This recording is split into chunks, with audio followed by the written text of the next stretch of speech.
Wavelengths. Wavelength. Wavelength is the distance between two identical points of a wave.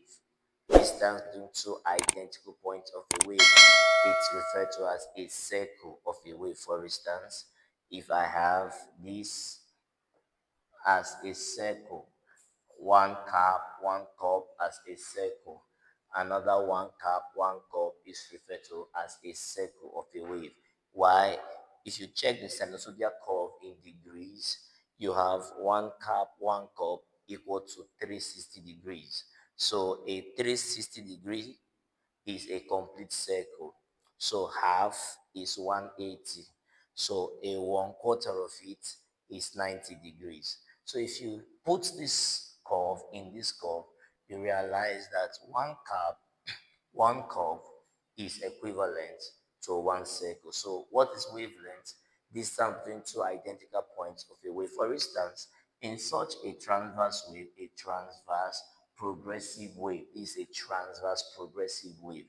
We have this point as the crest, we have this point as the trough, we have this point as the crest, and we have this point as the trough. So the distance between two successive crests is one wavelength, one lambda, while the distance between two successive troughs is one lambda, which is a wavelength. So the distance between two identical points is referred to as one wavelength. Now, the reason is that from this point to this point is equivalent to one circle. From this point to this point is equivalent to one circle, which is 360 degrees. But from this point O to this point is 360 degrees. So if you check it out, from this point, which is a crest, which is 90, to another, let's continue this, to another point again, which is here, because this point is crest, it will be identical to this point as crest. So this is the second crest, two successive crests. So the distance between here to here is equivalent to one circle. So you see 90 plus another 90 plus another 90 plus another 90. So you have 490 degrees in a 360 degrees. So you see from here to here to here is another 90, here to here is another 90, here to here is another 90. So the distance between two successive crests is equivalent to one circle, which is 360 degrees. So I can boldly say that the distance between a crest and a crest is equal to one wavelength. A crest and a crest. So anything that applies to a crest is applicable also to a trough. So the distance between a trough to a trough is one wavelength. So a trough to a trough is equal to one wavelength.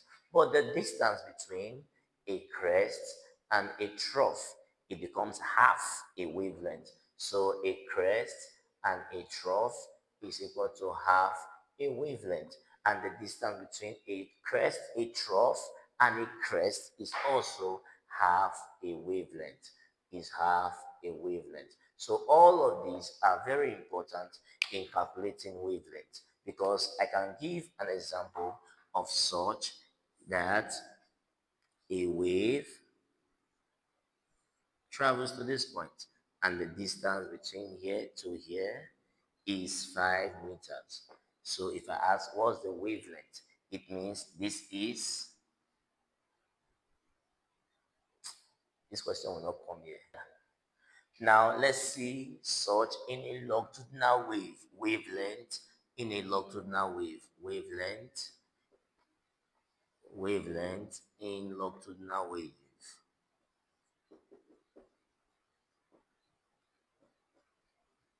Now remember, a longitudinal wave is in this form. We have the rarefaction, we have the compression, we have the rarefaction, we have the compression. Now, if this is our rarefaction, these are compression, these are rarefaction, these are compression. The distance between a rarefaction and a rarefaction is one wavelength. The distance between a compression and a compression is one wavelength.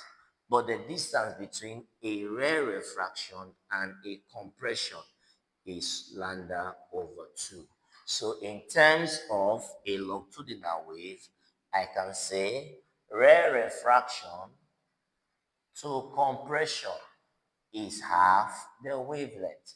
Compression to rare refraction is half the wavelength. But compression to compression, not crest, in this format, C is to crest, but in this, C is to compression.